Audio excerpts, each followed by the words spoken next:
Hello everybody and welcome to my philosophy course. My name is Fred Curry. I began my academic career at a community college, so I'm very happy to be teaching at one. I earned my PhD in philosophy from Bowling Green State University in Ohio. But this video isn't the one I use to introduce myself, but rather just to introduce the structure of the course. If you want to know more about me, you will find that I say more about myself in the introductory module of your specific class. This is just a very brief introduction to the general structure of all my courses. Since it is a generic introduction, it does not replace reading the syllabus. It is just meant to provide you with a quick orientation. Hopefully, this will serve as a useful overview. Please note that I am not the best person to come to for technical support about your computers or web browsers. In fact, I can give you all of my advice ahead of time. My advice is limited to, have you tried another browser? Have you tried another computer? And to steal from the IT crowd, have you tried turning it off and on again? I am just not equipped to troubleshoot your computer, so please save yourself time by contacting Distance Learning if you are having difficulties.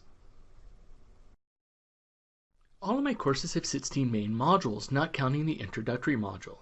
If you are in an 8-week course, you must do 2 modules a week. This is because you are electing to go through the same material twice as fast by taking an 8-week instead of a 16-week course. These courses are required to cover the same material. Most of my lectures are videos like this one hosted on YouTube.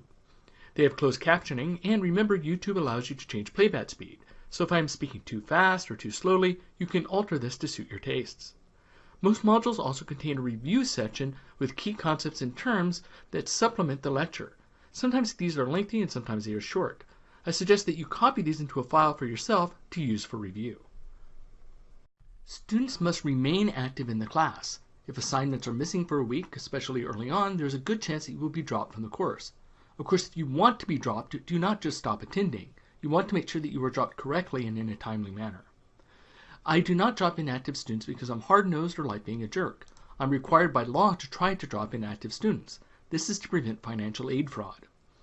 I can re-add such students, but before doing so, I usually demand that they present me with a plan for passing the course given the reality of all the work that they have missed. Now for a bit on grading. This course is based on a 1,000-point scale, not counting extra credit if any. This is roughly how the points are allocated. Course discussion questions, from here on called DQs, range from 250 to 300 points over 12 to 16 discussion questions. Most modules have such a discussion question, or DQ. They usually consist of 2 parts. A primary post due Wednesday before midnight, and a response post due Saturday before midnight. For the response post, you are usually called upon to respond to another student. But you should always read the instructions because the assignments can and do vary. You should note those due dates. Sunday is the first day of the week, and Saturday is the last. You should always read multiple DQs of other students and may also read the feedback I provide them, which is for everybody's benefit. I do not, of course, reply to every single DQ posted. Again, please take note of the Saturday due date. The first day of the week on the calendar is Sunday and the last day is Saturday, so assignments are due Saturday before midnight by default. The exception is the primary DQ, which is due on Wednesday, so that other students have a chance to respond. Some students would prefer that the assignments be due on Sunday, but there are a few reasons I stick with the standard calendar.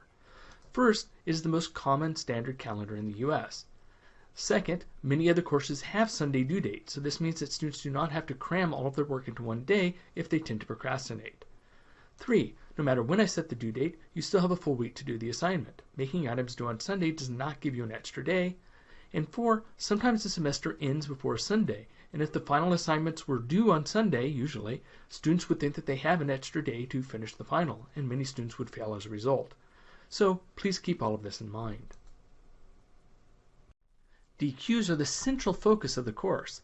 They are also the easiest points to earn because they're not graded on being correct or incorrect. Instead, they are graded on being on time, fully following the instructions, and writing at least 2 full paragraphs for both the primary and response posts. Paragraphs which engage with the philosophy that we have been discussing. If the primary DQ is late, but is still turned in before Saturday, there will be points knocked off, but late DQs after Saturday are not accepted. Because DQs are worth nearly 30% of the points possible in the class, that means that if you get all the DQ points, you can pass this course even if you get only something like 58% of the remaining points. I can't stress enough the importance of earning these points, as doing all the DQs will also help prepare you for the tests. Next up are quizzes. These are designed to help prepare you for the tests. Most of my classes have between 4 and 6 quizzes spaced out between tests. Quizzes are usually worth 35 to 60 points each. Remember that we are on a 1,000-point scale, so this is not a huge number of points, but it's enough for you to care about. They are designed to be roughly as tough, though shorter, than the test so that you know if you are prepared. Quizzes always cover only the material since the last quiz, including the module that they are part of. They do not contain material from previous quizzes. There are also 3 tests. Tests vary in points. Usually the first test and the final are worth somewhere around 150 points. Tests always cover the material since the last test, including the module that they were part of. So the first test covers everything so far. The second covers all the material after the first test, and so on. The exception is the final. The final can contain up to, but no more than 5 review questions. It might not have review questions, but I reserve the right to include some review. That is the only material on the test that is comprehensive, except for the fact that sometimes new knowledge builds on old. Test 2 is often worth fewer points because there is often an essay due around the same time. Each of my classes has an essay of some form.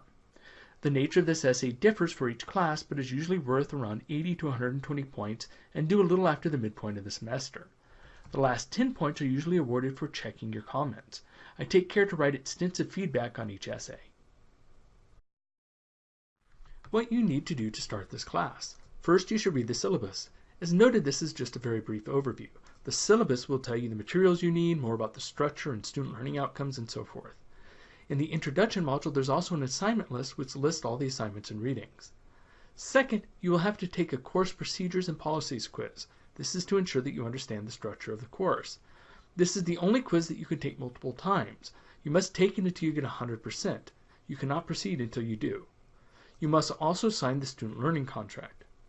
Both the course procedures quiz and the student learning contract are usually worth a little bit of extra credit, so you start the course usually with about 10 points for those 2 items, providing that you fill them out in time. Slack. I built some Slack into my courses for emergencies. You should be forewarned that I cannot give students extra consideration or slack for their personal circumstances, so please be aware that you are limited to these items. First, every student has their lowest DQ score dropped. This means that you can miss 1 DQ, both primary and response posts, and it will not hurt your grade at all. You will notice a free DQ column in the gradebook, which I will eventually fill in with the points that DQ is worth.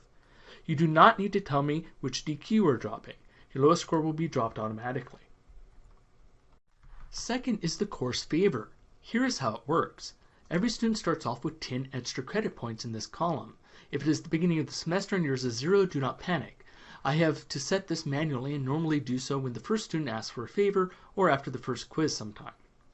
If you do not ask to take any assignments late, you keep those points. Since this is a 1,000-point class, that's a free 1% bump in your grade.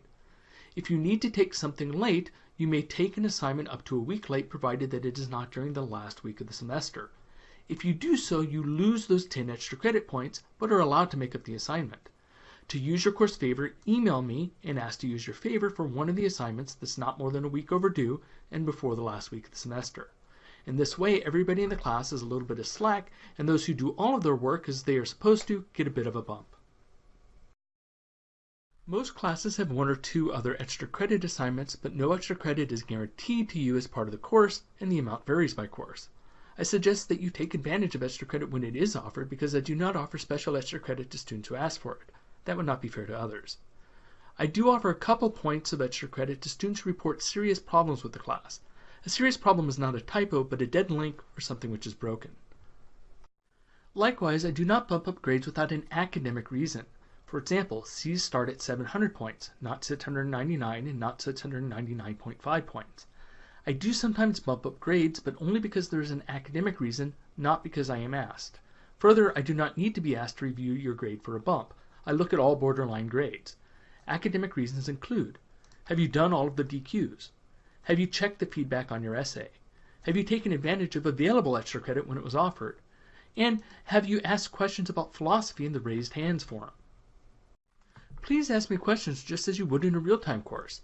Interactively asking questions is probably one of the best ways to learn. But please do not ask me questions inside of the DQs. Ask me a question in an email or in the raised hands forums, which are set aside for this. This helps to ensure that I see them in a timely fashion. Also, when I'm grading DQs, I am in grading mode, and I have allocated a specific amount of time for grading, so I am often not answering questions at that time. If you did not know this, Control-C copies text and Control-V tends to paste it on most computers. So if you want to reference something in a DQ in the raised hands forum, please just cut and paste it. So a bit about the forums. There are forums for each DQ. In addition, there's a forum to introduce yourself. I read all of those for students who post during the first week and usually respond to each student in order to say hi and welcome to the class. The most important forums are probably the raised hands forums. There are two of them. There's one for questions about philosophical content and another for procedural questions. I like having these separated so that students can easily see the answers to philosophy-related questions other students have asked. Please use these forums and not the DQ forums to ask me questions, but please do use them. The more genuine questions, the better.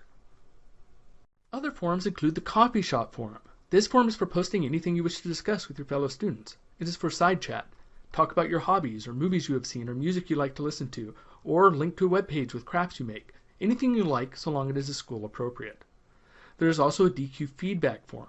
For most DQs, I give some feedback during the week to a percentage of students who post the primary post on time, and then I give general feedback when I grade the forum based on what I have seen. This later feedback is very useful, so I gather it all in one place so that students can easily review it. There might also be other forums as needed. A bit more on grading.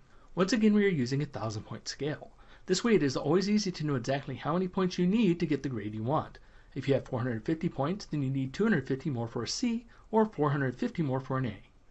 Please be aware that the percentages that the Canvas gradebook reports are not always accurate. Canvas does not deal well with extra credit. If extra credit is offered in the class, sometimes your percentage will look lower than it actually is because Canvas sometimes thinks that extra credit is part of the total points possible. I am sorry that this is confusing, but when I ask students if they would prefer just not to have extra credit available, they almost always prefer to have the extra credit. Likewise, if you have skipped assignments, your percentage might look higher than it actually is. This is because Canvas doesn't always know how to count to 0 until it's told. But it isn't difficult to figure out your grade. Just count up the points possible at that point in the semester and divide that into however many points you currently have. Your final percent at the end of the semester is very easy to calculate on a 1,000-point scale. Just take your final points and divide by 10. So 995 points is 99.5%. That's an A. Great job. It is up to you to keep an eye on the gradebook. I don't make many errors, but with many thousands of students throughout a career, it's bound to happen. Errors should be reported before the last week of class. And that about wraps up this very brief introduction to the course with just a couple of reminders. First, remember that the weeks end on Saturday at midnight. Primary DQs are due Wednesday before midnight, but if they are turned in before Saturday midnight, they receive some points. Second, remember the built-in Slack that the course has, namely the course favor and free DQ. I cannot make special exceptions. You can succeed in making me feel badly for you, and I often will, but I must remain fair to all of my students. Third, remember that if you are in an 8-week course, you are covering the material twice as fast. 8-week courses have to cover everything that a 16-week course covers. This means that you do 2 modules a week and usually have 2 sets of DQs due. Also make sure that you review the specific course syllabus for the class. The specific readings and details will vary by course. I truly hope that you all enjoy this course and end up loving philosophy as much as I do. Until next time.